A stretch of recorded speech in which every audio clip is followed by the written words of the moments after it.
کہ اس کے ساتھ آپ کا معاملہ ہو رہا ہے تو وہ کیا شخصیت رکھتا ہے، اس کی کیا سیرت ہے، اس کی کیا معاشرت رہی ہے، وہ عمر کے کس حصے میں ہے، اس کی زندگی میں ناکامیاں ہیں، کامیابیاں ہیں، اس کے اثرات اس کی طبیعت پر کیا ہوئے ہیں، ان سب چیزوں کا لحاظ رکھنا یہ ضروری ہے۔ اگر ان کا لحاظ نہ رکھا جائے تو ہم اپنے والدین سے ہو سکتا ہے کہ بات کرنے کے قابل نہ رہیں، یا والدین اپنے بڑھاپے میں ہمارے ساتھ بات کرنے کے قابل نہ رہیں۔ یہ تو بالکل صحیح ہے کہ ہر انسان کو اپنے فیصلے ایک حد تک آزادانہ کرنے چاہیے، لیکن فیصلے ہی آزادانہ ہو سکتے ہیں، معاشرت آزادانہ نہیں ہو سکتی۔ معاشرت میں دوسروں کے ساتھ معاملہ کرنا ہوتا ہے۔ چنانچہ جس تفاوت کی آپ نے نشاندہی کی ہے وہ میاں اور بیوی میں ہو سکتا ہے، وہ باپ اور اس کی اولاد میں ہو سکتا ہے، وہ قریبی اعزاء میں ہو سکتا ہے۔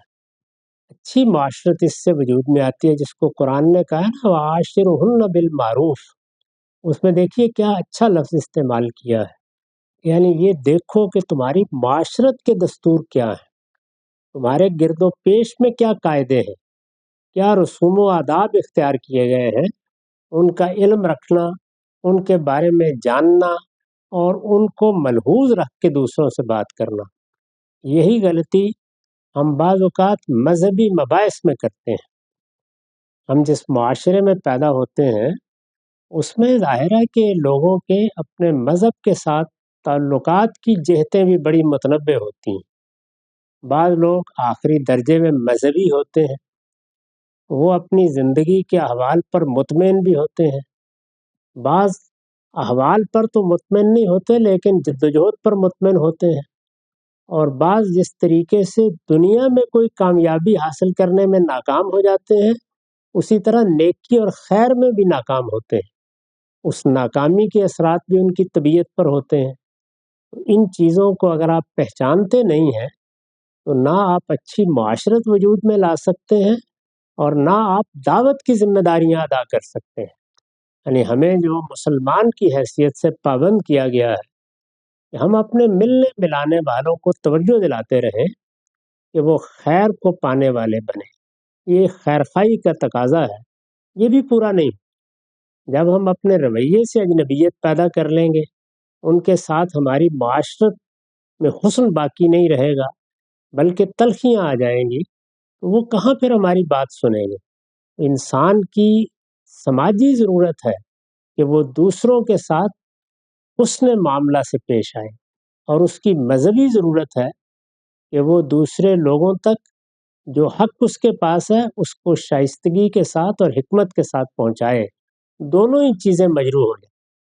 اس لیے ہر موقع پر یہ کوشش کرنی چاہیے کہ جب بات کرنی ہے، معاملہ کرنا ہے، تو ہم دوسرے آدمی کو پہچاننے اور سمجھنے کی کوشش کریں۔ اس میں غلطی ہو جائے تو فراخ دلی کے ساتھ معذرت کر لیں اور کوشش کریں کہ دوسرے کو موقع دیں کہ وہ ہمیں اپنی بات سمجھائے۔ جزاک اللہ غام صاحب۔ غام صاحب ایک سوال اور ہے، وہ ہے سورہ یوسف سے متعلق۔ سورہ یوسف میں آپ جانتے ہیں کہ یہ چیز بیان ہوئی ہے کہ حضرت یعقوب جو ہیں بچوں میں سے حضرت یوسف کی طرف ان کا میلان زیادہ تھا۔ اسی سے منسلک، اور آپ میری تصحیح بھی کر دیجیے گا کہ اگر یہ ہم اس بات سے یہ چیز نکال سکتے ہیں کہ نہیں، کہ والدین کا ایک دلی میلان تو بچوں میں سے کسی ایک کی طرف ہونا یا کسی دو کی طرف ہونا یہ ایک فطری چیز محسوس ہوتی ہے۔ کیا یہ بات ہم سورہ یوسف سے بھی سمجھ سکتے ہیں، اور کیا یہ بات فطری ہے کہ والدین جو ہیں وہ بچوں میں سے کسی ایک کی طرف ان کا میلان زیادہ ہو، اس کی طبیعت کی وجہ سے، اس کی کچھ اور فیکٹرز کی وجہ سے؟ اور کیا اس کا اظہار جیسے حضرت یعقوب نے کسی طرح کر دیا تھا یہ بھی فطری ہے، یا اس چیز سے اجتناب ہی بہتر ہے؟ کیا چیز فطری ہے اور کیا چیز فطری نہیں ہے، یا کیا چیز عقلی ہے اور کیا عقلی نہیں ہے، یہ ہمارے طے کرنے کی چیز ہے۔ ہمیں اللہ تعالیٰ نے عقل دی ہے اور عقل تک علم پہنچنے کے اسباب بھی پیدا کیے ہیں۔ یعنی ہمیں حواس دیے ہیں، وہ ظاہری بھی ہیں بھی باطنی بھی ہیں. ہم ان کے ذریعے سے چیزوں کا مشاہدہ کرتے ہیں، ان پر حکم لگاتے ہیں اور پھر فیصلہ بھی کرتے ہیں. یہ سارا عمل ہمارے مشاہدے اور ہمارے تجربے کی بنیاد پر ہوتا رہتا ہے. لہذا کیا چیز فطری ہے، کیا چیز فطری نہیں ہے، اس کو ایسے ہی سمجھنا چاہیے. یہ چونکہ مذہب کا یا قرآن کا اصل موضوع نہیں ہے، اس وجہ سے بس اتنی بات کہنی چاہیے کہ ہماری فطرت کے اس تقاضے کی فلاں چیز سے تصویب ہوتی ہے. یعنی یہاں قرآن اصلاً ماخذ نہیں ہوتا، اصلاً تو انسان کی فطرت ہی ماخذ ہوتی ہے، اس کی عقل ہی فیصلہ کرتی ہے. لیکن اگر حسن اتفاق سے وہ معاملہ قرآن میں بھی کسی ذیل میں زیر بحث آ گیا ہے تو ہماری اس سے تصویب ہو جائے گی. چنانچہ اس بات کی وہاں تصویب ہوتی ہے اور دونوں کی ہوتی ہے. یعنی اولاد کے باب میں بھی سورہ یوسف سے ہو جاتی ہے، بیویوں کے باب میں سورہ نساء سے ہو جاتی ہے. دونوں جگہ اللہ تعالیٰ نے انسان کی فطرت کا لحاظ رکھا ہے، اور یہ لحاظ ہے جو انسان کو انسان کے طور پر مذہب سے بھی متعلق کرتا ہے. ہمارے دین میں یہ اصول بیان کیا گیا ہے کہ وہ دین فطرت ہے، اس کی بنیاد ہی فطرت پر رکھی گئی ہے. تو ظاہر ہے کہ وہ نہ کوئی ایسا حکم دے گا جو فطرت کے مطابق نہ ہو یا اس سے ہم آہنگ نہ ہو، اور نہ اس میں کوئی توقعات کی جاتی ہیں. اسی لیے شریعت کے باب میں اللہ تعالیٰ نے اپنا اصول بیان کیا ہے کہ لا یکلف اللہ نفسا الا وسعها. اللہ کسی بندے کو جب حکم دیتا ہے یا کسی چیز کا پابند کرتا ہے تو اس کی حد وسع سے زیادہ اس پر بوجھ نہیں ڈالتا. یہ حد وسع کیا ہے؟ وہی جو ہماری فطرت کے قائم کردہ حدود ہیں. تو ہمارے تمام معاملات اللہ تعالیٰ کے ساتھ بھی اسی میں ہوتے ہیں. اس میں البتہ جو ظاہری معاملات ہیں وہ عدل کا تقاضا کرتے ہیں. یعنی وہاں ہمیں پابند کیا گیا ہے کہ ہم انصاف سے کام لیں لیں، عدل سے کام لیں لیں. یہ آپ کے علم میں ہے کہ ہمارے یہاں کی ورڈ کی حیثیت، یعنی کلیدی لفظ کی حیثیت مساوات کو نہیں، عدل کو حاصل ہے. ہمیں انفرادی زندگی میں بھی اس کا پابند کیا گیا ہے کہ ہم قائم بالقسط ہو کر رہیں اور صحیح بات کی شہادت دیں. تو قول و قرار کا معاملہ ہو یا کوئی کسی کے ساتھ ہم تعلق پیدا کریں، اس کو ہر حال میں عدل پر، انصاف پر قائم ہونا چاہیے. خواہ وہ معاشرت کی سطح پر ہے، خواہ وہ سیاست کی سطح پر ہے، خواہ وہ معیشت کے تعلقات میں ہے، ہر جگہ عدل کا مطالبہ ہے. تو اس وجہ سے بچوں کے درمیان میں بھی کوئی خلاف انصاف عمل نہیں ہونا چاہیے. بیویوں کے مابین بھی اگر وہ ایک سے زیادہ ہیں تو کوئی خلاف انصاف معاملہ نہیں ہونا چاہیے. رشتہ دار اور اعزاء ہیں، ان میں دیکھیے ایک ہی رشتے میں 2 3 4 لوگ ہوتے ہیں، 2 3 4 چچا ہیں، 2 3 4 خالائیں ہیں، پھوپھیاں ہیں. تو ان سے معاملہ کرتے وقت بھی بے انصافی نہیں ہونی چاہیے، یعنی انصاف کا معاملہ کرنا چاہیے. لیکن ذاتی ملان، محبت، اس کے بے شمار اسباب ہوتے ہیں جس سے یہ متفاوت ہو جاتی ہے. اس میں رویے کردار ادا کرتے ہیں، صلاحیتیں کردار ادا کرتی ہیں، تاریخ کیا بنی ہے ہمارے اور کسی فرد کے درمیان میں وہ کردار ادا کرتی ہے. تو ان سب چیزوں کا لحاظ رکھتے ہوئے انسان اپنا رد عمل ظاہر کرتا ہے اور اپنے تعلقات میں خاص گرم جوشی محسوس کرتا ہے. یہ ساری چیزیں مل کر ہمارے تعلقات اور روابط کی صورت کشی کرتی ہیں. اس کا لحاظ کرتے ہوئے اللہ تعالیٰ نے ہم سے یہ مطالبہ نہیں کیا کہ ہم اپنے دلی میلان میں یکساں ہو جائیں. وہ متفاوت ہو سکتا ہے، ہوگا، اس کو قبول کرنا چاہیے. لیکن جب ہم کوئی معاملہ کرنے جا رہے ہیں تو وہ معاملہ ظاہر کے لحاظ، یعنی باطن میں تو یہ فرق رہے گا، ظاہر کے لحاظ سے وہ مبنی بر انصاف ہونا چاہیے. جی ہم صاحب تھینک یو. بس آخری سوال، کیونکہ بھی لسٹ میں پارٹیسپینٹس میں زیادہ ہاتھ کھڑے نہیں ہیں، تو میں ایک اور سوال کرنے کی جسارت کر رہا ہوں. یہ سوال بھی سماجی رویوں سے متعلق ہے۔ مجھے لگتا ہے کہ آج کل ہمارے معاشرے میں جو چیزیں جو اسلام نے طے نہیں کی، مثال میں اس کی آپ کو دے دیتا ہوں کہ مثال کے طور پہ آم، آم، والدین اور بچے جب اکٹھے رہتے ہیں شادی کے بعد جو ہے، تو والدین کا ساتھ رہنا کسی اسلام نے کچھ ضروری نہیں کیا، اس پہ فرض نہیں کیا کہ ہر حال میں وہ ساتھ ہی رہیں گے، ایک ہی چھت کے نیچے رہیں گے۔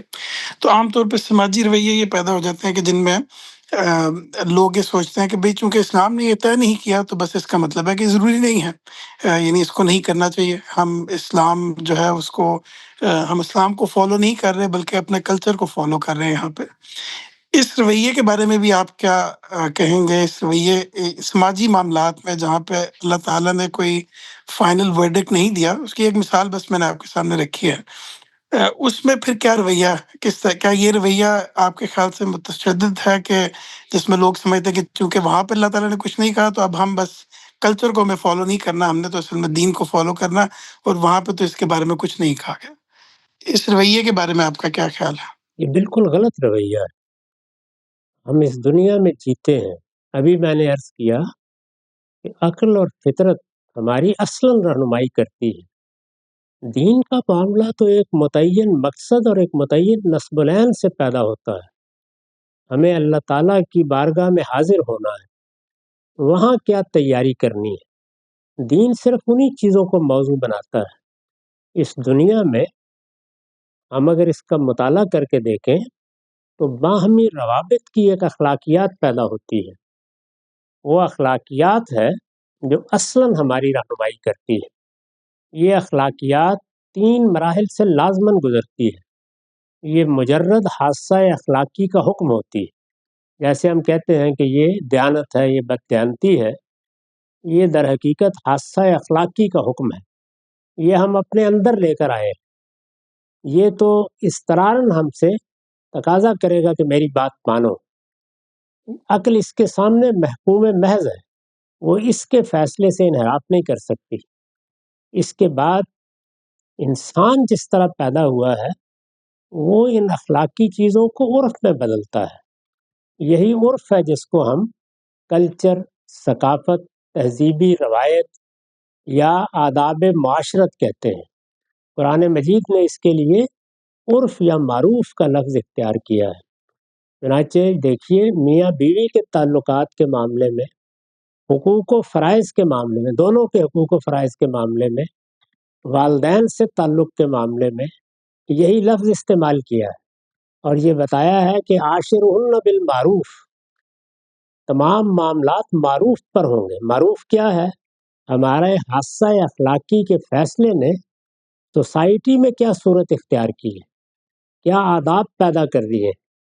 انسان اگر انسان ہے تو وہ سب سے پہلے اپنے حادثہ اخلاقی کے فیصلے کے سامنے سر نگوں کرے گا، اور اگر اس میں شرافت اور تہذیب ہے تو وہ اپنی سوسائٹی کے معروف کی پیروی کرے گا۔ معروف کی پیروی کرنا، معروف کا اعتبار رکھنا، معروف کے مطابق زندگی بسر کرنا، یہ حسن معاشرت ہے۔ اس میں اگر کسی جگہ ہم کوئی فیصلہ نہیں کر پاتے، اور وہ فیصلہ اگر ہم نہیں کر پاتے اور وہ ہماری آخرت پر اثر انداز ہو سکتا ہے، تو اللہ تعالیٰ اپنا فیصلہ سناتے ہیں۔ اس کو شریعت کہتے ہیں۔ اس وجہ سے صحیح ترتیب یہ ہے: حادثہ اخلاقی کا حکم، معاشرے کا معروف، اور پھر خدا کا فیصلہ۔ تو یہ ترتیب اپنی پوری زندگی میں ہمیشہ ملحوظ رکھنی چاہیے۔ اس کے مطابق زندگی بسر کرتا ہے تو انسان انسان کہلانے کا مستحق ہے۔ وہ لوگ جو حادثہ اخلاقی کے فیصلے ہی کو ماننے سے انکار کر دیتے ہیں، ان سے آگے کسی مذہبی حکم کو بھی صحیح مفہوم میں اور صحیح روح کے ساتھ ماننے کی توقع نہیں کی جا سکتی۔ جو لوگ معروف کو پامال کرتے ہیں وہ بھی کبھی مذہبی احکام کا صحیح حق نہیں ادا کر سکتے۔ انسانی شخصیت کو ان تینوں جہات سے مکمل ہونا چاہیے، یعنی حادثہ اخلاقی کبھی کند نہ ہونے پائے۔ جیسے آنکھیں دھندلا جاتی ہیں، اس طرح حادثہ اخلاقی بھی دھندلا جاتا ہے، اس کی روشنی قائم رہے۔ اسی کو ہم ضمیر کی آواز کہتے ہیں۔ اور معاشرہ آپ کے گرد و پیش کا ماحول اس نے کن چیزوں کو رسوم، آداب، کلچر اور ثقافت کی صورت دے رکھی ہے۔ ہم لوگوں میں رہتے ہیں، لوگوں کو چھوڑ کر کسی جنگل میں چلے جائیں تو پھر تو اس سے ہم گریز کر سکتے ہیں، ورنہ لوگوں میں رہتے ہوئے اس کا لحاظ کرنا خود ہمارے دین کا حکم ہے۔ دین نے اس کو بنیاد بنا کر بہت سی چیزوں کے بارے میں یہ کہنا بس کافی سمجھا ہے کہ عرف کی پیروی کرو، معروف کو اختیار کرو، اور حقوق، فرائض اور معاشرت کے معاملے میں اکثر و بیشتر یہی اسلوب اختیار کیا۔ اس سے آگے پھر اللہ تعالیٰ کے احکام ہے، اس ترتیب کو ہمیشہ پیش نظر رکھنا چاہیے۔ جزاک اللہ خان صاحب، بہت شکریہ، اللہ تعالیٰ آپ کو زندگی صحت دے۔ جی حسن اجاز صاحب، آپ اپنا سوال کیجیے۔ السلام علیکم۔ وعلیکم السلام۔ آپ نے عہد الست کو ایک واقعے کے طور پہ لیا ہے، اور میں آپ سے پوچھنا چاہ رہا ہوں کہ آپ کے نزدیک کلام کے اندر وہ کیا قرائن ہیں جن کی بنیاد پر اس کو ہم واقعے کے طور پہ ہی لیں گے، تمثیل کے طور پہ نہیں لے سکتے؟ یہ سوال الٹ ہونا چاہیے۔ قرآن مجید میں اس کو اور سورہ احزاب کے آخر میں انسان کو ارادہ و اختیار کی جو امانت دی گئی ہے اس کو واقعے کے طور پر بیان کیا ہے۔ واقعہ تو کسی قرینے کا محتاج نہیں ہے، اس کو اگر واقعے سے ہٹا کر زبان حال کی تعبیر قرار دینا ہے تو اس کے لیے قرائن چاہیے۔ سوال یوں ہونا چاہیے کہ اگر یہ واقعہ نہیں ہے تو اس کے کیا قرائن ہیں؟ جیسے سیدنا موسیٰ کے ساتھ ملاقات کا واقعہ قرآن میں زیر بحث آیا ہے، وہ اپنے بیان کے لحاظ سے واقعہ ہے۔ رسالت مآب صلی اللہ علیہ وسلم کے بیت المقدس تک جانے کو قرآن نے واقعے کے طور پر بیان کیا ہے، تو اگر آپ مقامات کو اٹھائیں وہ سب واقعے کے طور پر بیان ہوئے ہیں تو واقعہ اصل ہے۔ اس کو اگر ہٹا کر یہ بتانا ہے کہ یہ تمثیل ہے، یہ مجاز ہے، یہ زبان حال کی تعبیر ہے، تو چونکہ یہ سب چیزیں بھی ہوتی ہیں تو اس کے قرائن بتانے چاہیے کیا ہے۔ تو سوال یوں ہونا چاہیے، میں نے اس کو جیسے وہ ہے ویسے لیا ہے، اس لیے کہ میرے نزدیک اس میں کوئی استباد نہیں ہے۔ اللہ تعالیٰ کے ہاں اس طرح کے معاملات کا ہو جانا مستبد نہیں ہے۔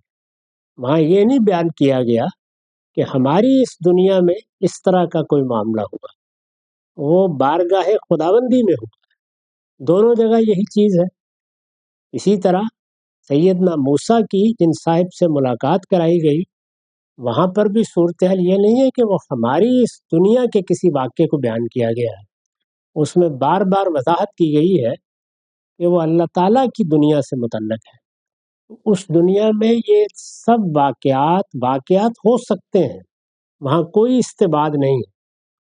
البتہ یہ ممکن ہے کہ اس طرح کے اسلوب میں کبھی کوئی مجاز، کوئی کنایے کی بات، کوئی استعارہ، کوئی تشبیہ، یا اسی طرح سے جیسے ہم کہتے ہیں کہ زبان حال سے گویا چیزیں یہ کہہ رہی تھیں، یہ سب ہو سکتے ہیں، اس کے لیے قرائن اور شواہد پیش کرنے چاہیے، یہ صحیح بات ہوگی۔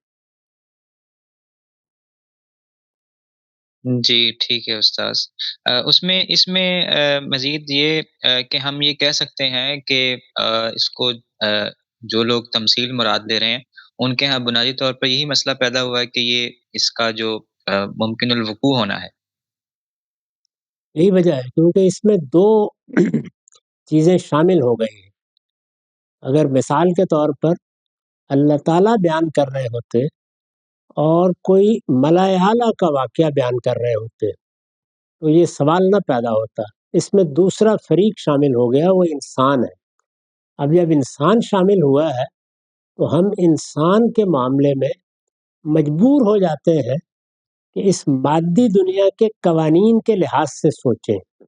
معجزے میں بھی دیکھیے یہی ہوتا ہے، یعنی یہ پوری کائنات اتنا بڑا معجزہ ہے کہ اس کے کسی جزو کو بھی آپ سامنے رکھیں تو جو بڑے سے بڑے معجزات بیان ہوئے ہیں وہ اس کائنات کے مقابل میں یا اس میں جو خلقت کا عمل ہو رہا ہے اس کے مقابل میں کوئی حیثیت ہی نہیں رکھتے۔ یعنی مثال کے طور پر یہی دیکھ لیں کہ ہمارے اندر جو خلیات ہے یہ بے جان عناصر سے کیسے وجود میں آتے ہیں۔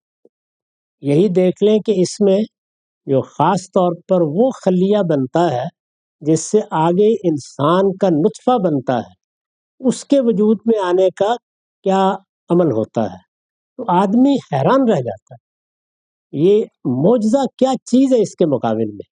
لیکن چونکہ وہ ہماری دنیا میں ہوتا ہے اور ہم اس کے عادی ہیں اور اس کو عام طریقے سے دیکھتے ہیں، تو اس وجہ سے وہاں کوئی استبعاد نہیں ہوتا۔ معجزے کے معاملے میں اس لیے استبعاد ہوتا ہے کہ اس کا ظہور اس دنیا کی چیزوں میں ہوتا ہے۔ یعنی وہاں پر بھی ایک طرف اللہ تعالیٰ ہیں، وہ کہتے ہیں کہ بِإِذْنِ، یہ میرے اذن سے میرے حکم سے ہو رہا ہے۔ دوسری جانب ایک لٹھیا ہے، ایک عصا ہے، ایک ہاتھ ہے یا اور اس طرح کی کوئی چیز ہے، تو وہ دنیا میں جو قوانین کار فرما ہیں ان میں اور اللہ کے اذن میں یا اللہ کے حکم میں ہم تطبیق نہیں کر پاتے، اور جب نہیں کر پاتے تو پھر اس کی تعویل کرنے کی کوشش کرتے ہیں، یعنی اپنی دنیا کے لحاظ سے۔ تو تعویل ظاہر ہے دو ہی پہلوؤں سے ہوتی ہے، یعنی یا اس پہلو سے ہوتی ہے کہ ہم اب کسی حقیقت کو کسی تصوراتی دنیا میں لے جاتے ہیں، اور یا یہ ہوتا ہے کہ ہم زبان میں سے مثال دے کے بتاتے ہیں کہ ہم بھی ایسے بولتے ہیں۔ یعنی ہمارے علم کا معیار کیا ہے، ہمارا روزمرہ، یعنی ہمارے ساتھ کیا ہوتا ہے، ہمارے قوانین کیا ہیں، وہ کیا قوانین ہیں جو ہماری دنیا سے متعلق ہیں، وہ کیا زبان ہے جو ہم اپنی دنیا میں بولتے ہیں۔ تو ان چیزوں کو سامنے رکھ کر پھر ہم ان کی تعویل کرتے ہیں یا ان کا مدعا واضح کرنے کی صحیح کرتے ہیں، یہ مشکل پیش آتی ہے۔ تو میرے نزدیک یہ کوئی مشکل نہیں ہے وہاں، یعنی جو معاملہ بیان کیا گیا ہے وہ معاملہ اس عالم کا معاملہ ہے جو ہمارے اس عالم سے ماوراء ہے، اس کو کوئی وجہ نہیں ہے کہ واقعہ نہ سمجھا جائے۔ جی ٹھیک ہے استاذ، بہت شکریہ۔ جی فواد احمد صاحب۔ حمدی صاحب، ایک صاحب نے آپ پر تنقید کر کے لکھا ہے کہ پراہی مکتبی فکر میں خیر و شر کے تعین کے لیے فطرت بطور معیار ماننا، اور معتزلہ کا موقف کہ حسن و قبح افعال کی ذاتی خصوصیت ہے، دونوں زاویہ نظر میں اصولی اتفاق پایا جاتا ہے، لہٰذا پراہی مکتبی فکر اعتزالی جدید ہے۔ تو آپ کا اس پر کیا رائے ہے؟ میرے نزدیک کسی بھی مدرسہ فکر میں ایسی بہت سی مماثلتیں تلاش کی جا سکتی ہیں۔ کسی مدرسہ فکر کے الگ نام یا اس کی الگ شناخت کا یہ مطلب نہیں ہوتا کہ وہ سب سے بیگانہ ہو گیا ہے۔ ہمارے ہاں علم کی ایک پوری روایت ہے، علم کی اس روایت میں لوگوں نے فطرت کے حقائق پر بھی غور کیا ہے، عقل کس طرح کام کرتی ہے اس کو بھی سمجھنے کی صحیح کی ہے، دین کو بھی سمجھا ہے، اور اس میں بھی مختلف مکاتب فکر بن گئے ہیں۔ دین کو سمجھنے یا دین کا زندگی کے احوال پر اطلاق کرنے میں ہماری مسلمان امت میں لوگ حنفی ہو گئے، شافعی ہو گئے، مالکی ہو گئے، حنبلی ہو گئے۔ اسی طرح وہ چیزیں جن کا تعلق عقل و فطرت کے مسلمات سے ہے ان کو سمجھنے میں بھی معتزلی، اشعری اور ماتریدی ہو گئے۔ یہ سب مسلمانوں کے مختلف گروہ ہیں، تو ان میں سے اگر کسی کے ساتھ میری یا آپ کی کوئی مماثلت ہے تو ہوا کرے، اصل چیز استدلال ہے۔ ہمارے نزدیک بہت سادہ چیز یہ ہے کہ انسان کے علم کا سب سے پہلا ماخذ خود اس کا مشاہدہ اور اس کا تجربہ ہے۔ یعنی مجھے جو حواس دیے گئے ہیں وہ باب العلم ہے، ان کے ذریعے سے میں نفس سے بھی متعلق ہوتا ہوں اور میں مادے سے بھی متعلق ہوتا ہوں۔ اس سے جو حقائق مجھ پر واضح ہوتے ہیں میں ان کا انکار نہیں کر سکتا۔ میں جب اس کائنات کو دیکھتا ہوں تو جس طرح مادے میں کار فرما قوانین کو سمجھتا ہوں، ایک لا یتززا ذرے سے لے کر اوپر تک پوری کائنات کا مطالعہ کر کے آراء قائم کرتا ہوں اور اس کو سائنس کا نام دیتا ہوں، اسی طرح میں انسانی نفس کا مطالعہ کرتا ہوں، اس سے سماجیات، اور عمرانیات کے مختلف علوم وجود پہ آتے ہیں، وہ میری تاریخ بنتے ہیں۔ بالکل اسی طریقے سے میرا حادثہ اخلاقی فیصلہ سناتا ہے، یہ میرا تجربہ ہے، اس کا نہ کسی معتزلی سے کوئی تعلق ہے، نہ اشعری سے، نہ ماتریدی سے، یہ میرا مشاہدہ ہے۔ چنانچہ میں نے فطرت پر جو گفتگو کی ہے وہ اعتراضات سیریز میں سن لیجئے، اس میں بہت تفصیل سے بتایا ہے کہ فطرت کہتے کس کو ہیں۔ یعنی ہم جب کسی بھی مخلوق کا مطالعہ کرتے ہیں تو ہم اس کے خصائص متعین کرتے ہیں، انہی خصائص کے مجموعے پر لفظ فطرت بولا جاتا ہے۔ یہ شیر کی فطرت ہے، یہ چیتے کی فطرت ہے، یہ بلی کی فطرت ہے، یہ انسان کی فطرت ہے۔ تو فطرت ہمارے مشاہدے اور تجربے کا حاصل ہے، اس کے لیے کسی جگہ جانے کی ضرورت نہیں ہے، یعنی نہ اس کے لیے کسی باہر کی چیز سے استدلال کرنے کی ضرورت ہے۔ یہاں پر تو قرآن مجید میں جو چیزیں بیان ہوئی ہیں انہوں نے صرف ہمارے اختلافات میں فیصلہ سنایا۔ مثلا یہ کہ حادثہ اخلاقی کیا ہمارے اندر بدیت ہے، تو قرآن نے فیصلہ سنایا کہ ہاں یہ اللہ کا الہام ہے۔ تو اس طرح سے جو چیز ہم دیکھ رہے تھے، جس کا مشاہدہ کر رہے تھے، اس میں دو آراء پیدا ہو گئی، کیا ہم نے یہ سب کچھ اپنی پیدائش کے وقت سے حاصل کیا ہے، یا یہ چیزیں ہم نے زمانے کے تعامل سے اخذ کی ہیں؟ یہ سوال تھا، اس میں قرآن نے اپنا فیصلہ سنا دیا۔ تو گویا ایک محتمل الوجہین معاملہ تھا جس میں ایک خاص صورتحال کو اللہ تعالیٰ نے متعین کر دیا۔ اسی طرح باقی چیزوں کو قیاس کر لیجئے، تو اس میں کوئی فرق نہیں پڑتا کہ میری کوئی بات یا آپ کی کوئی بات اشاعرہ کے مطابق ہے یا معتزلہ کے مطابق ہے یا احناف کے مطابق ہے۔ ہم بہت سے فقہی معاملات میں احناف کے نقطہ نظر کو صحیح سمجھتے ہیں، بعض معاملات میں مالکیہ کے نقطہ نظر کو صحیح سمجھتے ہیں، ایسے بھی معاملات ہیں جن میں حنابلہ کے نقطہ نظر کو صحیح سمجھتے ہیں۔ تو اس طرح کی سب چیزوں سے مماثلت یہ کوئی فتوے کا ذریعہ نہیں بننی چاہیے۔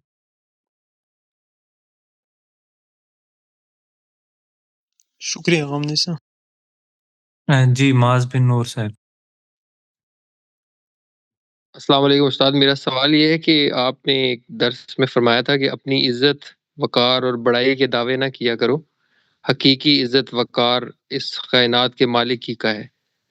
تو اس ضمن میں پوچھنا چاہ رہا ہوں، ہم اکثر اپنی عام زبان میں یہ بولتے ہیں کہ میرا سر تم نے فخر سے بلند کر دیا، یا مجھے تم پر فخر ہے، اور I am proud of you. میں نے یہ دیکھا ہے کہ آپ کے ہاں بھی، اور جب ہم قرآن بھی پڑھتے ہیں، یہ جملہ اس پورے نظام میں بیٹھتا نہیں ہے۔ تو آپ کیا سمجھتے ہیں کہ یہ ایک ایسی چیز ہے جس کو ترک کر دینا چاہیے؟ میں نے تو اس کو برسوں پہلے ترک کر دیا تھا، چنانچہ ہو سکتا ہے کہ کسی موقع پر کوئی سہو ہو گیا ہو، ورنہ میں شعوری طور پر اس سے اجتناب کرتا ہوں۔ میرے نزدیک ایسے تمام مواقع شکر ہیں۔ اللہ تعالیٰ نے ہمیں بتا دیا ہے کہ وہ کسی مختال اور فخور کو پسند نہیں کرتا۔ ظاہر ہے کہ مختال اور فخور یہ ذرا آگے کی چیزیں ہیں، لیکن نیچے بھی ان کا کوئی شائبہ اگر ہمارے فکر میں، ہماری زبان میں، ہمارے اقرار میں، ہمارے طرز عمل میں نظر آئے تو بچنا چاہیے۔ یہ بالکل ایسے ہی ہے جیسے شرک تو ایک متعین چیز ہے، یعنی کسی کو اللہ کی ذات سے مانگا نہ جائے، اللہ کو کسی کی ذات سے مانا جائے، خلق میں کسی کو ساجی سمجھا جائے، اسی طرح امر میں تو یہ شرک ہے۔ لیکن ہمیں رسول اللہ صلی اللہ علیہ وسلم نے بتایا، اور قرآن کے اشارات سے بھی واضح ہوا، ایک شرک ہے اور ایک مشرکانہ رویے، ان سے بھی بچنا چاہیے۔ اسی طرح ایک چیز یہ ہے جس کو قرآن نے یہاں باقاعدہ ہدف مذمت بنایا ہے کہ ان اللہ لا یحب کل مختال فخور۔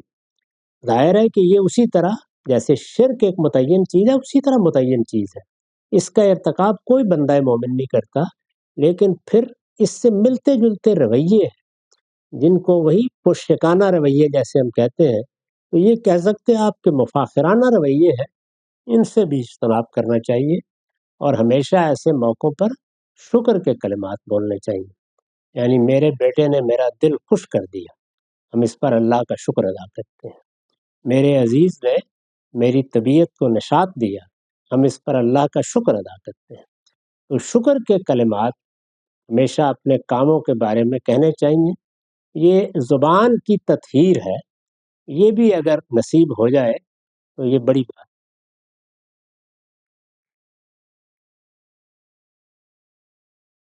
جی رضوان علی صاحب. السلام علیکم استاذ. وعلیکم السلام. استاذ امید ہے آپ خیریت سے ہوں گے. اللہ تعالیٰ آپ کو صحت و عافیت میں رکھے. استاذ ایک سوال میں آپ سے یہ بدعت حسنہ کے سلسلے میں پوچھنا چاہ رہا ہوں کہ جو بدعت ہے وہ بہت بڑی گمراہی ہے اور جہنم میں لے جانے والا کام ہے، لیکن اس کے باوجود ہم دیکھتے ہیں کہ ہماری جو علمی وراثت ہے اس میں بدعت حسنہ، بدعت سیئہ کی ایک پوری بحث ہمیں ملتی ہے. اور پھر جو قرآن مجید کے کچھ مقامات ہیں وہاں سے بھی استدلال کر کے اس کے بارے میں رائے قائم کی جاتی ہے. جیسے نصارہ نے یہ کہا کہ انہوں نے ایک بدعت ایجاد کی، اللہ نے خود سورہ حدید میں فرمایا ہے، اور اللہ نے اس پر ان کی ایک طرح سے کوئی مذمت نہیں کی، بلکہ آپ نے بھی اپنی تفسیر میں یہ لکھا ہے کہ جو کام اللہ کی خوشنودی کے لیے کیا جائے تو اللہ اس کے اوپر اجر ضرور دیتا ہے. اسی طرح رسول اللہ کی کچھ احادیث سے بھی استدلال کرتے ہیں کہ آپ صلی اللہ علیہ وسلم نے فرمایا کہ جس نے کوئی اچھا کام کیا اور لوگوں نے اس کے اوپر عمل کیا تو اس پہ اجر ملے گا، اور اسی طرح برا کام کیا تو اس سے بھی بدعت حسنہ کا جواز نکالتے ہیں. اور کچھ صحابہ کے استاد آثار بھی ہیں. حضرت عمر نے فرمایا بدعت حسنہ، حضرت عثمان نے جمعے کی جو اذان شروع کی. تو استاد ذرا اس بارے میں کچھ رہنمائی فرمائیں کہ بدعت حسنہ کیا چیز ہوتی ہے، اور اتنی بڑی چیز جس میں ہمیں گمراہی میں پڑنے کا اندیشہ ہے، یہ تو پھر اس کے لیے ایک جگہ مل رہی ہے کہ جہاں سے اس کے جواز کے لیے راستے پیدا کیے جاتے رہیں گے. دیکھیے بدعت ایک لفظ ہے جس کا مطلب ہے نئی چیز. چنانچہ زبان میں یہ الفاظ استعمال ہوں گے. جب کوئی چیز اصطلاح بنتی ہے تو ایسا بھی ہوتا ہے کہ اس کا لغوی استعمال یا عام استعمال متروک ہو جاتا ہے، لیکن بارہا ایسا بھی ہوتا ہے کہ نہیں ہوتا. جب نہیں ہوتا تو لفظ اپنے عام معنی میں بھی استعمال ہوتے رہتے ہیں اور وہ ایک اصطلاح کے طور پر بھی استعمال ہوتے ہیں. جیسے نبی اور رسول ہے، یعنی نبی کا لفظ لغوی استعمال میں ختم ہو گیا، وہ اب اصطلاحی مفہومی میں بولا جاتا ہے. لیکن رسول کے ساتھ یہ معاملہ نہیں ہوا، وہ اصطلاحی مفہوم میں بھی آتا ہے اور عام مفہوم میں بھی استعمال ہو جاتا ہے. تو بدعت کا لفظ بھی اسی طرح ہے، یعنی بدعت کا لفظ اللہ تعالیٰ کے کلام میں بھی، قرآن مجید میں بھی استعمال ہوا ہے اور لغوی مفہوم میں استعمال ہوا ہے. جس جگہ کا آپ نے حوالہ دیا ہے رحبانیت ابتدعوها، وہاں پر بھی اسی طرح استعمال ہوا، یعنی انہوں نے ایک نئی چیز ایجاد کر لی. وہاں پر یہ بدعت باصطلاح استعمال نہیں ہوا، بلکہ ایسے ہی استعمال ہوا ہے جس طرح کے لفظ اپنے مشتقات میں استعمال کیے جاتے ہیں اسی طرح استعمال ہوا ہے. جیسے استخلاف کا لفظ ہے، ہمارے ہاں بعد میں وہ ایک اصطلاح بنا اور خلافت کی اصطلاح، اور خلافت ایک باقاعدہ نظم حکومت کی حیثیت سے متعارف ہو گیا. لیکن قرآن مجید میں وہ اپنے ابتدائی لغوی مفہومی میں مختلف صورتوں میں استعمال ہو رہا ہے. رسول اللہ صلی اللہ علیہ وسلم کے ہاں بھی ایسا ہی ہے، صحابہ بھی عام استعمال کرتے ہیں. اس میں یہ بتایا ہے، یعنی جو رسول اللہ نے بات کہی ہے وہ یہ ہے کہ من احدث فی امرنا ھذا، یعنی ہمارے اس دین میں جس نے کوئی نئی چیز ایجاد کی، اس کو رسالت مآب صلی اللہ علیہ وسلم نے ضلالت قرار دیا ہے. نئی چیز کو ضلالت قرار نہیں دیا، اس سے ہم نے اصطلاح بنائی ہے بدعت. وہاں بھی دیکھیے کہ رسالت مآب صلی اللہ علیہ وسلم نے اس کی باقاعدہ تعریف کی ہے، یعنی یہ جو ہمارا امر ہے یعنی دین ہے، اس میں احداث ہو، کوئی نئی چیز پیدا کی جائے. یہ نئی چیز پیدا کرنا، اپنی طرف سے کوئی چیز پیدا کرنا، اس کو رسالت مآب صلی اللہ علیہ وسلم نے مذموم قرار دیا. اس سے یہ اصطلاح بنی ہے. چنانچہ جس مفہوم میں رسالت مآب نے اس کو بیان کیا ہے اس میں کوئی بدعت بھی قابل قبول نہیں. یعنی اگر وہ احداث فی الدین ہے تو وہ ہر حال میں مذموم ہے، اس کو ہر حال میں رد ہونا چاہیے.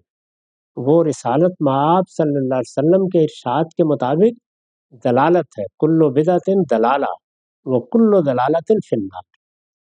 بات کو ایسے بیان کرنا چاہیے، لفظ بدعت کے استعمال سے کسی دھوکے میں نہیں آنا چاہیے. بدعت کا لفظ یا ابتداء کا لفظ تو ایک عام لفظ ہے عربی زبان کا، نئی چیز کے معنی میں بولا جائے گا، اب بھی استعمال ہوتا ہے، اس وقت جو عربی زبان ہے اس میں بھی استعمال کیا جاتا ہے۔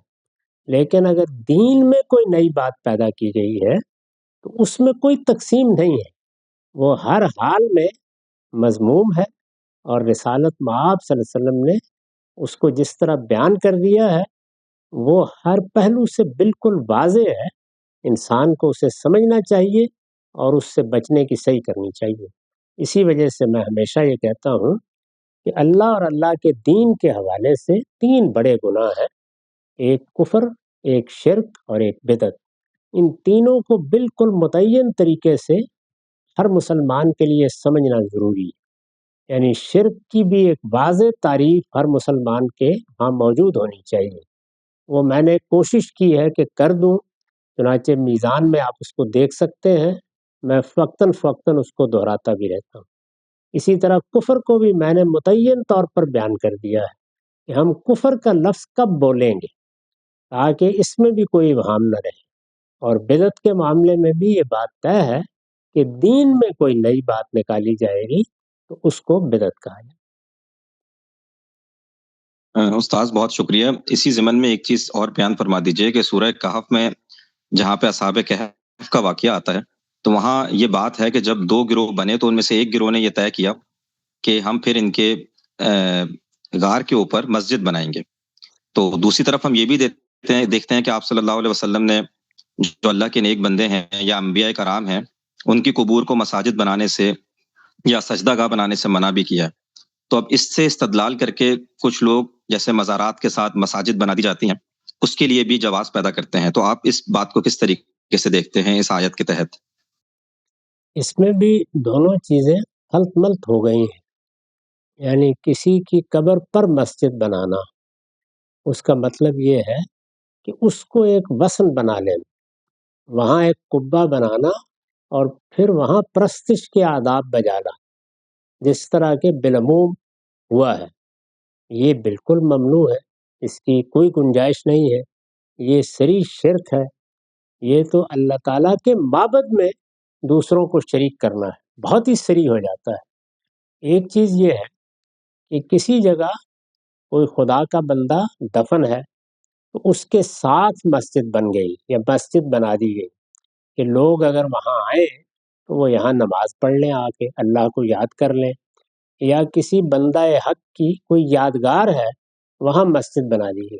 اس کی مثالیں دیکھیے، رسالت مآب صلی اللہ علیہ وسلم نے خود اپنے حجرے کے ساتھ مسجد بنائی اور صحابہ نے فیصلہ کیا کہ آپ کی تدفین اسی حجرے میں ہوگی۔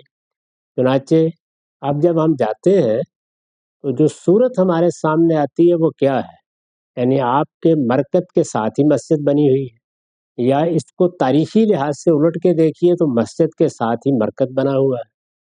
اسی طرح کا معاملہ آپ کو اور بعض موقعوں پر بھی نظر آتا ہے، یعنی کسی بندہ حق کے قیام کو دیکھ کر، اس کی کسی خاص نشانی کو دیکھ کر مسجد بنا دی گئی۔ کبھی اگر مدینہ جانے کا اتفاق ہوا ہو یا مکہ جانے کا تو بہت جگہوں پر وہ مسجدیں آپ کو ملیں گی۔ مثال کے طور پر رسالت مآب صلی اللہ علیہ وسلم کے مولد میں مسجد بنا دی گئی، اسی طرح جہاں جہاں آپ نے پڑاؤ کیا وہاں مسجدیں بنا دی گئی ہیں۔ تو یہ مسجد بنانا اور ہے اور وہ مسجد بنانا اور ہے، اس میں کوئی حرج کی بات نہیں ہے۔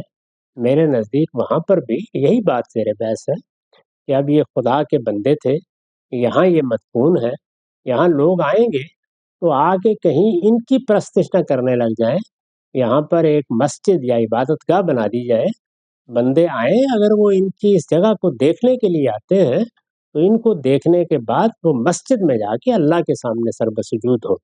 اس کو لوگ غلط کوئی معنی پہنا لیں وہ الگ بات ہے، لیکن میں آپ سے عرض کرتا ہوں کہ مثلاً میرا زیادہ وقت بچپن میں پاک پتن کے شہر میں گزرا ہے، 10-12 سال میں نے وہاں تعلیم پائی، وہاں رہا ہوں۔ یہ جانتے ہیں آپ کہ وہاں فرید الدین مسعود رحمۃ اللہ علیہ کا وہاں مرکز ہے، تو ان کے مرکز کے ساتھ مسجد بنی ہوئی ہے۔ اس مسجد میں کبھی کوئی شائبہ بھی نہیں دیکھا میں نے کہ کوئی آدمی اللہ کے سوا کسی کی عبادت کے لیے گیا ہو یا اس نے اللہ کے سوا کسی اور کی عبادت کی ہو۔ ایسا ہی معاملہ آپ سید علی حجویری کے مرکز کے ساتھ دیکھ سکتے ہیں۔ تو یہ مساجد ہیں، ان کا مسجد کے طور پر ہونا، ان کا نماز کے لیے خاص رہنا، ان میں اللہ کی عبادت کرنا، یہ تو بلکہ یاد دہانی کرا رہی ہیں کہ احمقو تم کیا کر رہے ہو ادھر جا کے، یہ جگہ ہے جہاں پہ آ کے تمہیں سجدہ ریز ہونا ہے، اور یہ وہ جگہ ہے جہاں پروردگار کی عبادت کرنے کے لیے اہل ایمان کو آنا چاہیے۔ تو میرے نزدیک اس میں کوئی حرج کی بات نہیں۔ بہت شکریہ استاذ۔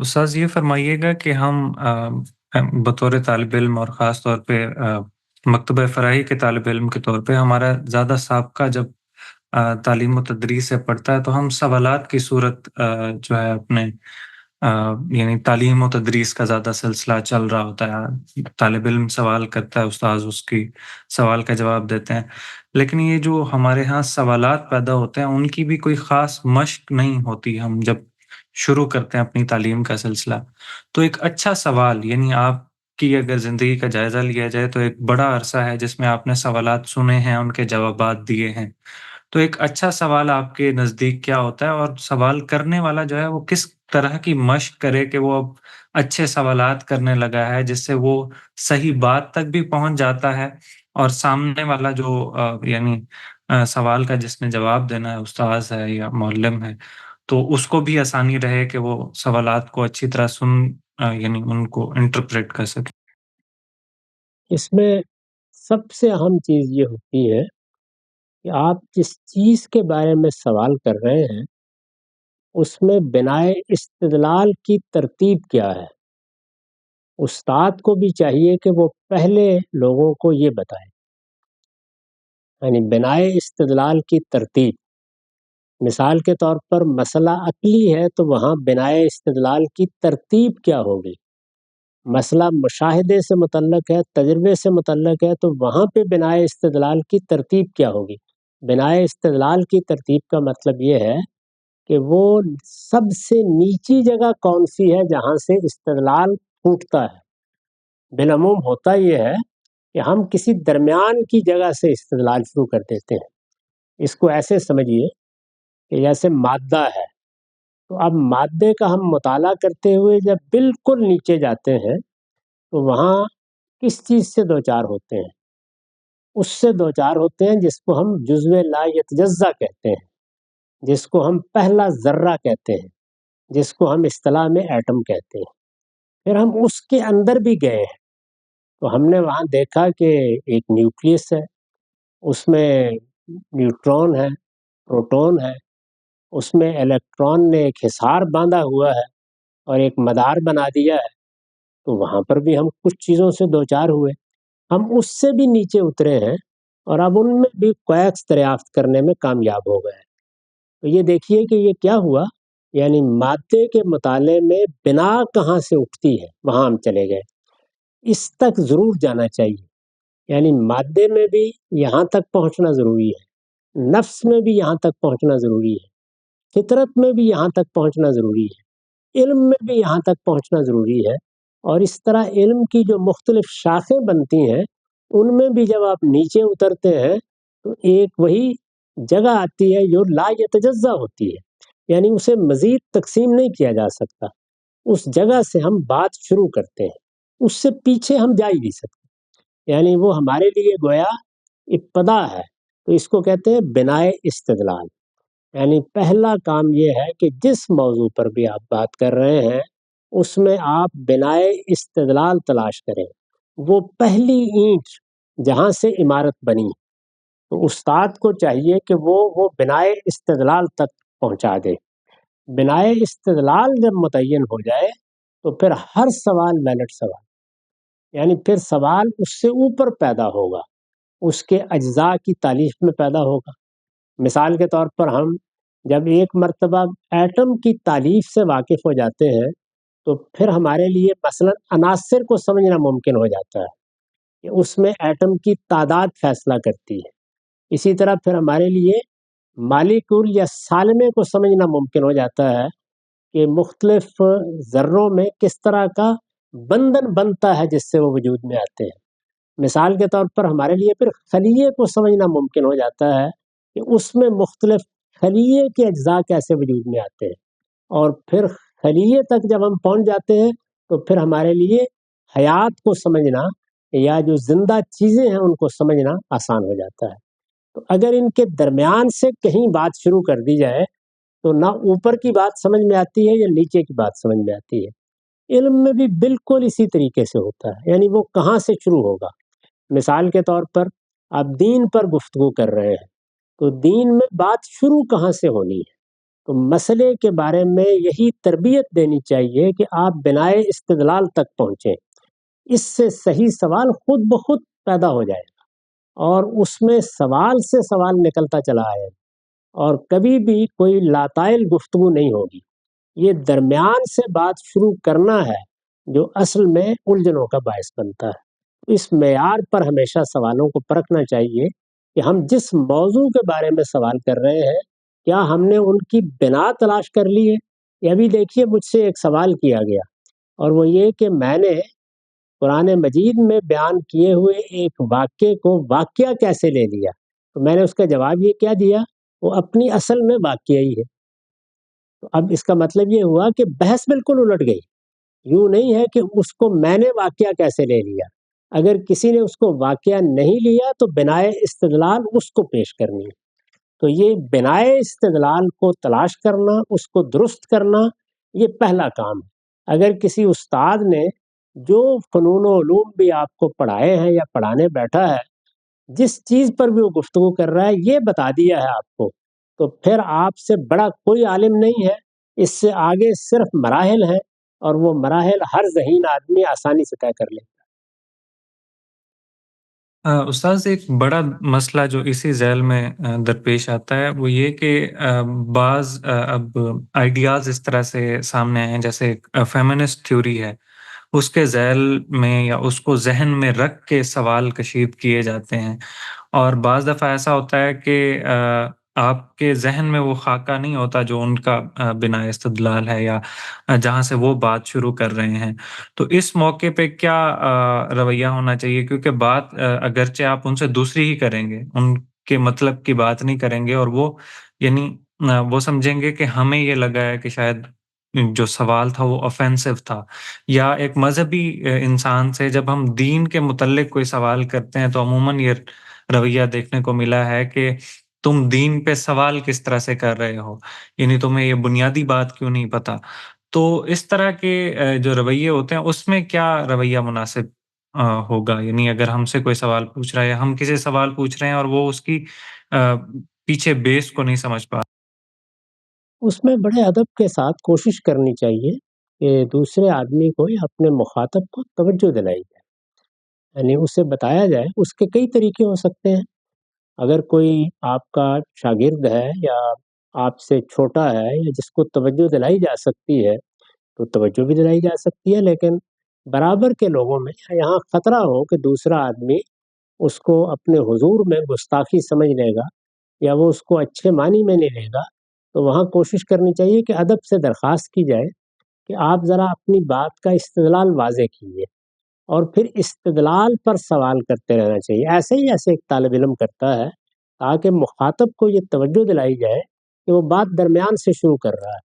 اب مثال کے طور پر اگر کوئی شخص آپ یہ کہتا ہے کہ فیمنزم کے نقطہ نظر سے قرآن پڑھا جائے، یا یہ کہتا ہے کہ الحاد کے نقطہ نظر سے قرآن پڑھا جائے، یا یہ کہتا ہے کہ بریلوی نقطہ نظر سے قرآن پڑھا جائے، تو پہلے اس کو توجہ دلانی چاہیے کہ یہ بنیادی صحیح نہیں، کیونکہ جب آپ کسی بھی چیز کے بارے میں عمدن نقطہ نظر لے کے چلے گئے ہیں تو آپ کے صحیح نتیجے تک پہنچنے کا کوئی امکان ہی نہیں ہے۔ یہ بالکل صحیح ہے کہ ہر انسان اپنے کسی نقطہ نظر کا اسیر ہوتا ہے، اس سے نجات پانے کی کوشش کرنی چاہیے کسی چیز کو سمجھتے ہوئے، یعنی وہ نجات پانا آسان نہیں ہوتا، یہ ایک چیز ہے، یہ مجبوری ہے، اضطرار ہے، اس میں آدمی معذرت پیش کرتا ہے، دوسرا توجہ دلاتا ہے تو اس سے نجات پانے کی صحیح میں مصروف ہو جاتا ہے۔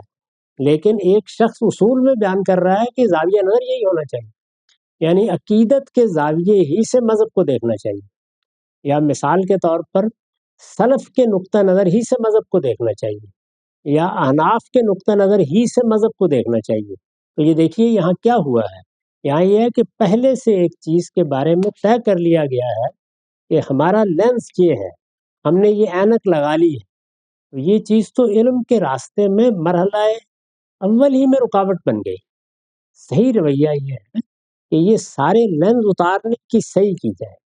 اس میں عام طور پر لوگ استدلال کرتے ہیں کہ انسان میں یہ کمزوری ہے، یعنی وہ بہرحال اپنے حالات سے، اپنے گرد و پیش سے، اپنے نظریات سے، اپنی تاریخ سے، اپنے اساتذہ کے بعض تصورات سے کچھ تاثر لے کے جاتا ہے۔ بالکل درست، یہی تو کمزوری ہے جس کو دور کرنا ہے۔ کجا یہ کہ اس کو اصول بنا لیا جائے کہ ہم اس زاویے سے دیکھیں گے، تو اس کی طرف توجہ دلانی چاہیے۔ گفتگو کے بارے میں ہمارے پروردگار نے پوری بات بیان کر دی ہے کہ جب بھی بات کرنی ہے، علم کی بات، دعوت کی بات، دین کی بات، تو بالحکمہ کرنی، یعنی دانائی کے اسلوب میں، حکمت کے اسلوب میں، استدلال کرتے ہوئے، جس میں کوئی تعصب نہ ہو، دوسرے کی توہین نہ ہو، کوئی غلط لب و لہجہ نہ ہو، حکمت کے ساتھ۔ اور اگر کسی وقت نصیحت کرنی پڑ جائے، ظاہر ہے کہ نصیحت میں ذرا آپ برتر جگہ پہ کھڑے ہوتے ہیں، تو اس میں بھی توجہ دلائی ہے کہ وہ حسنہ ہونی چاہیے، یعنی لب و لہجہ اچھا ہو، حالات کے مطابق ہو، مخاطب کی رعایت سے ہو، اس میں حسن ہو، اس میں درستی نہ ہو، تلخی نہ ہو۔ اور پھر یہ بتایا ہے کہ انسان ہے، ان کے مابین بعض اوقات گفتگو، مناظرے، مجادلے کی صورت اختیار کر لیتی ہے، یعنی خود آگے بڑھ کر مناظرہ اور مجادلہ کرنا یہ تو علم کی موت ہے، لیکن بعض اوقات گفتگو میں یہ صورت پیدا ہو جاتی ہے۔ تو اگر ایسی صورت کسی وقت گفتگو میں پیدا ہو جائے تو دیکھیے وہاں بھی کہا وَجَادِلْهُم بِالَّتِی احسن، تو بس اس کی مشق کرتے رہنا چاہیے کہ انسان یہ لائے عمل یا یہ حکمت عملی سیکھ لے۔ یہ عملی حکمت خود ہمارے پروردگار نے ہمیں اپنی دعوت کے بارے میں بتائی ہے کہ یہی ہمیشہ اختیار کرو۔ تو اللہ کو اپنی دعوت سے زیادہ کوئی چیز عزیز نہیں، دین سے بڑھ کر کوئی چیز نہیں جو وہ ہماری ہدایت کے لیے پیش فرماتا ہے، اور ہمارے لیے اس سے بڑی کوئی نعمت نہیں جس کی ہم خدا سے درخواست کرتے ہیں۔ جب اس میں ہمیں اس حکمت عملی کا پابند کیا گیا ہے تو تاب دیگراں چہ رسد کہ زندگی کے ہر معاملے میں، خواہ وہ معاشرت کا ہو، خواہ وہ سیاست کا ہو، ہمیں یہی رویہ اپنانا چاہیے۔ جی بہت شکریہ استاذ، آج ہماری نشست کا وقت بھی اختتام پہنچا۔ بہت شکریہ۔ انشاءاللہ آئندہ ہفتے آپ سے ملاقات۔